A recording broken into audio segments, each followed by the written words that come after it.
Hey, what's up guys? Welcome back to the channel. Now in this week's video, I'm going to be sharing 5 tattoo tips with you guys. Things that I think are really important to help you guys out on your tattoo journey. But enough of all that, let's get into it.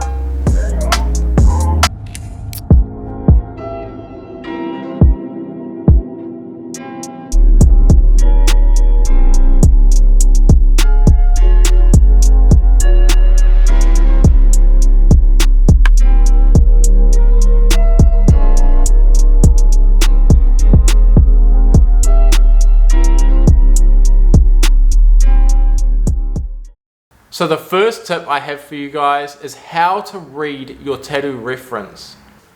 Now this is such an important topic because it really is how you read your reference that determines how your tattoo turns out. We could have 100 artists tattoo the same reference and you're going to get 100 different tattoos. As we focus and pull out of our reference what we think is important and a feature that should stand out more than the rest. So first, we really need to dissect our reference image and understand what is making it appear the way it does. And a simple way to do this is just starting at the beginning with our forms. So these are all of our basic shapes that you can see here, and this is what makes up our reference, these forms. And they're all just blocks of values. You can see these highlighted forms are our negative spaces or our whites. And here are our blacks. So here we have our two major contrasting factors. We have our black and we have our white. It's mistakes in these two values that are really going to be noticeable on your finished product. And the mid-tone and some of these lighter tones are really just blends in helping show some of these forms and being the final pieces to puzzle our dark and our light together. So just like our black area needs to stay inside of the form so that we get our reference image translated into our tattoo or our drawing, we need the same to be done for this white value. We can't wash into this negative space without changing the forms. So we need to understand on a scale from sharpness to really softly blend it out what is appropriate for each area of this reference. Perhaps further from the light source, we have something that is a lot sharper, and then that might slowly push into a smoother shadow, like whipping out a black value. So getting good at identifying your sharpness that needs to be on the edge of your values. Is one tone just washing down in values, slowly appearing lighter? Or is it more of a hard edge? If you are having trouble identifying this, especially in portraits, I'd recommend perhaps that you watch some anatomy drawing of the human face or whatever aspect it is that you're struggling with. As it's always, as we dissect further into an image, perhaps not just the portrait, now we're getting into muscle or bone structure, you're going to gain a huge amount of knowledge and understand what to do in a tricky area of the tattoo. Now we need to dive a little bit deeper into dissecting this reference and starting to render our forms slightly more. So now we're steering away from these basic forms and slightly complicating them more. We're perfecting the angles on them, and most importantly, we're understanding what is a sharp angle and what is smoothly blending into another value. Perhaps when you first started tattooing, a lot of the times your shadows and your black areas you would just line, sharply putting in the shadow. But as you develop a little bit more skill and understanding of what's going on within this form, we know that there can't really be a hard angle there. Now to finish up this topic of references, I think a huge part of the formula that makes a lot of our tattoos appear differently is our ratio of values. So how much percentage of the tattoo do we want to be a black value? How much do we want a negative space or a white? And then that in between. And that's also down to our level of saturation.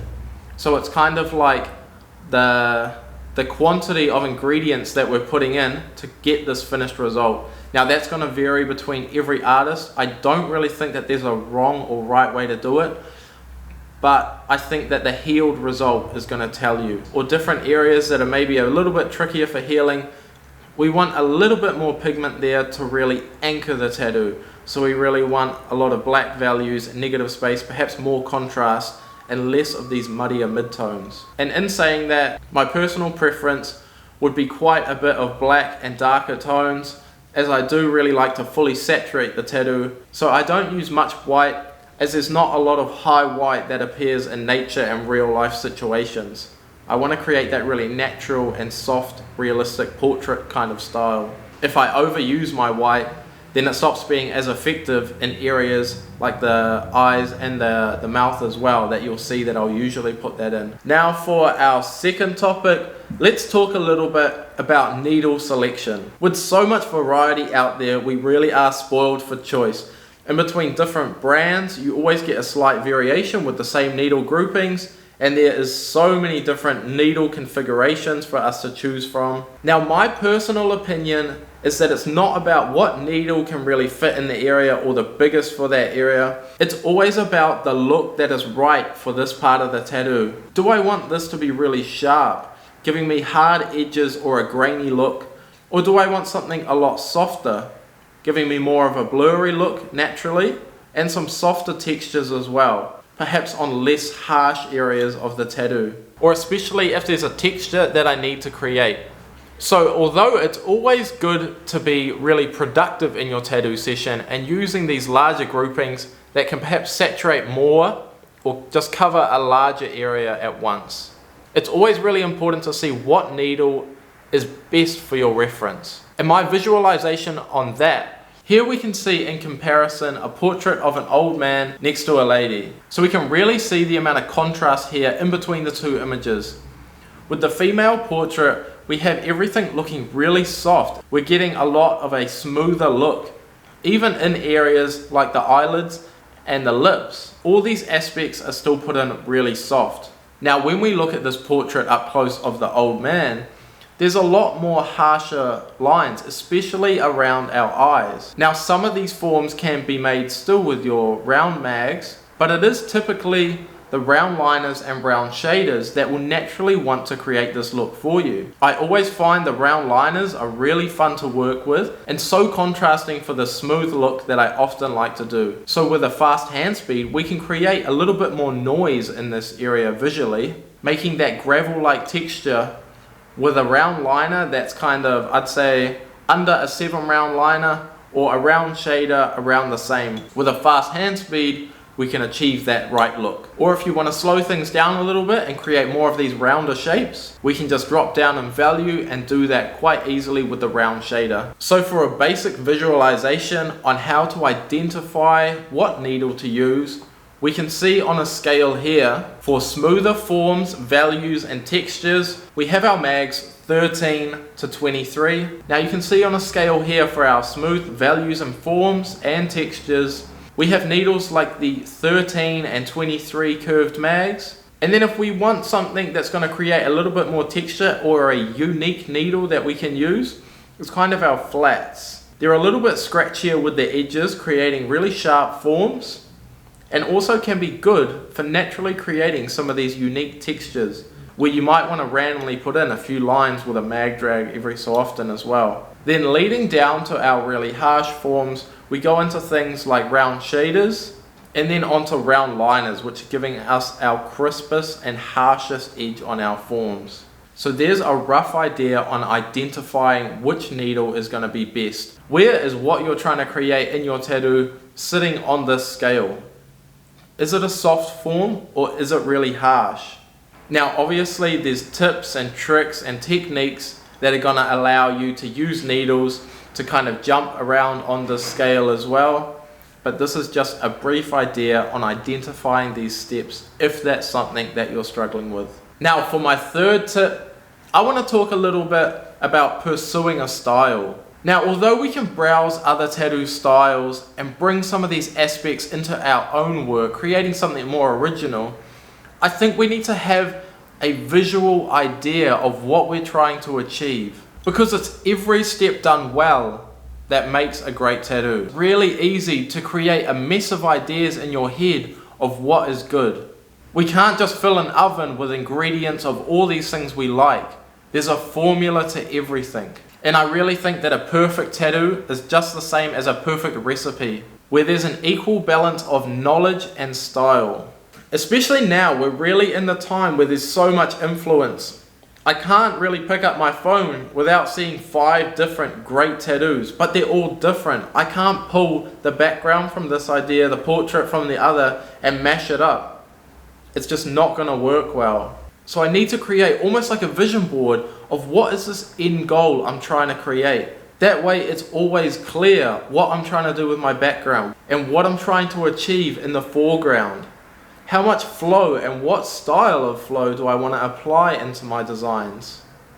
All of these decisions are made clear once that end goal is clear on what I want to achieve. And without that visualization, I'm just getting over-inspired by Instagram and all these other tools and just creating a mess everywhere I go, thinking that I'm getting closer to creating perfection. But you're just staying at the same level because you're not understanding that you need to start pinpointing things and perfecting it. Once I've created that visual idea on what I want to create, I can identify what aspects I need to start working on to achieve that. And once I've properly achieved all of these aspects, I can then put that in the bank and start moving on with something new.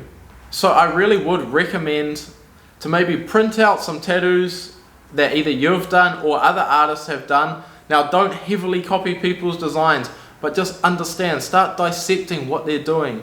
What are they doing with their portraits? What are their levels of their values that they're using? And is their texture something that's really smooth or something really harsh and sharp? So it's all about dissecting these ideas, but just remember, it is not okay to be tattooing other people's tattoo designs and copying their tattoos. That's not how we achieve a good result or hit the level that this artist is hitting. If you do want to take a step like that, you can draw their tattoo or you can paint their reference, okay? But it's never okay to grab something that, especially a high level artist, quite often we put a lot of work into our references, making sure that this is special for our client. Our rates are not cheap, so everything that we're doing, we're trying to do to the highest level, create something special that our client can hold on to forever. They've enjoyed every process of the tattoo from the reference to the finished product. And obviously I would also recommend being a little bit versatile. So although I say stick to one thing and try and perfect it, it's still good to understand all aspects of tattooing. With my tattoo apprentices, I make them draw everything from tribal tattoos, lettering, geometric, realism, Japanese, and everything, just so that they have an understanding there, at least enough of a fundamental. If they decide to pursue something later on, or they run into a tattoo even a few years down the line, they have a little bit of knowledge in the bank on this subject to at least make a good tattoo. So it's good to be versatile, especially because it might be these small hits or things you like from different styles that you can bring into your own tattooing. Now for our fourth tip, I want to talk to you guys a little bit about hygiene and cross-contamination. Now do not skip this part because you think it's not cool or it's not going to help you achieve a good looking tattoo. If you did not have this step down, then there's no point you sitting in this industry. If you do not have at least a basic understanding of what cross-contamination is, blood pathogens, and how to be hygienic, then this is the wrong industry for you, okay? You could create great tattoos for a few years, but then you're going to start running into issues, just making bad practices with your hygiene, okay? And this is a very serious topic because we are breaking the skin, performing what might be considered as a minor surgery in some countries, and exposing our clients and ourselves around blood pathogens like hepatitis. So let me just give you guys a fundamental process and some steps you can take to help cross-contamination. So before I set up, I first wash my hands. Now with clean hands, I can then put my gloves on and begin setting up my station. So I want everything that I'm coming into contact with to be, one, either wrapped really well, or two, to be a one-off disposable item, like some grips and obviously your cartridges. And now that I've wrapped every item that I think I'm going to come into contact with during this tattoo, or something that's sitting in this immediate tattoo area. So that kind of means a fair distance, like all around the tattoo, if anything's going to contact that, the way that the client's sitting, or what that body part is resting on or around. Even if your iPad is kind of within that like 1 foot range of around your tattoo, I would recommend that you apply a layer of Glad wrap over that, as there is a lot of microscopic activity going on things like getting airborne and spreading around. And now, as you guys would have seen all over YouTube, there is so much bad practice going on with machines that aren't fully wrapped in these contact areas, people touching lights, lamps and cameras. And now let me just leave you guys with some items that I think are really high contact from what I'm seeing from other tattooists online, YouTube, Instagram and all of that, and I've seen firsthand in other studios. So I think the first item would be your phone and items like that. We don't want to be touching that at all throughout the tattoo. Maybe adjusting your light. And then I've also seen a lot of tattooists kind of touching themselves, like explaining things or itching, whatever they need to be doing, or like glasses as well. Gloves are very cheap, and it is a very cheap barrier that is protecting both you and your client from any of this cross-contamination. Another thing I've seen is when people are refilling their ink caps, we need to be free-falling that ink. If that ink bottle touches your ink cap, especially when you're refilling, like I don't even do it at the start of my session. I make sure that I'm always like free-falling that ink. So from my ink cap to my ink bottle, I'm making sure that there's a little bit of a distance. If that ink bottle touches your ink cap, especially contaminated ink, just throw that out straight away. That is now like heavily contaminated, and you will run into issues with your clients. Now, if you need to be touching things like your iPad, then yeah, just chuck some film over that if you do like moving your reference, or you just stop moving your reference. I don't really think that that's something that needs to be done, but I see some artists like to do it. So now that you've finished your tattoo, it's time to break down your station. So you put on some fresh gloves, unwrap all your station, throw everything away. If your grip is autoclavable, then autoclave your grip, and you're gonna need some products now to wipe down your surfaces. So now that we've broken down our station, we're gonna take these gloves off and now apply some new gloves, something clean that is not contaminated from any of the tattoo, and we are now going to start cleaning down our surfaces. So I like to do this with some hygiene products. So one being a simple antiseptic, maybe something like Dettol, and then two, something a little bit harsher, which is isopropyl or alcohol. So I really like the alcohol for some of my harder items like my station and things like that. Some of the stands, the material on them, the Dettol might be better. Sometimes the alcohol is a little bit harsh, but every so often still just give that a hit with the isopropyl. And anything that's kind of in, like we talked about earlier, that direct space of your tattooing. And this is really the place where you can never be too clean. Hygiene is key, and without that basic respect there, you're going to run into some big problems later down the line. And a bad heel is not the worst case scenario. So after watching this video, or pause this video right now and order yourself some basic supplies. You need your isopropyl, you need your Dettol, you need your gloves, and you need a film that's going to protect all your items during tattoo, which is your machine wrap and some of your cling film to wrap all your bottles up, or if you want the bags, you choose, but make sure that everything is wrapped up solid. Now for our fifth tip. This is something so simple, but it's something that I see a lot of artists losing sight on, you know? I think 99% of us became a tattooist because we're an artist, or we want to just be creating art on the daily. Don't lose sight on that. You might be years down the line into tattooing and you've kind of lost the fun or something like that. Just kind of pause on what you're doing and think about some aspects that are going to help you keep moving forward artistically. Although sometimes there's days where we need to tattoo what the client wants, I know that so many of my clients are really flexible on me putting a lot of input into their designs and creating something much better. I think if your client can see that you're getting passionate about the idea and involving them in that process, getting them on board with that design process with a lot of enthusiasm and passion about the subject on creating their tattoo, they're going to allow you to make something really good. And it's not just wood tattooing. Now remember, tattooing is just one medium. To gain a lot more skill, knowledge and passion to put back into tattooing, I think that can all be achieved with oil painting, drawing, maybe charcoal, whatever you're into. But take the time to every so often sit down and create art for yourself. You don't need to post this or sell it. Just sit down and experiment. Be creative again. You could have the formula for everything down, have so much knowledge for what you're tattooing, but without passion, that is a huge ingredient missing on creating a good tattoo. You need to have that energy to be able to sit down and want to complete this tattoo and not be looking at the clock waiting for the day to end. And a better client with these more artistic and great ideas, maybe they're in a better financial situation, they're going to be drawn to an artist who is more appealing, achieving some of these outside of tattooing goals. Someone who's driven, creating art, and is professional in the way that they present themselves in a few different areas. But tattooing is so saturated that a lot of these artists are creating the same results.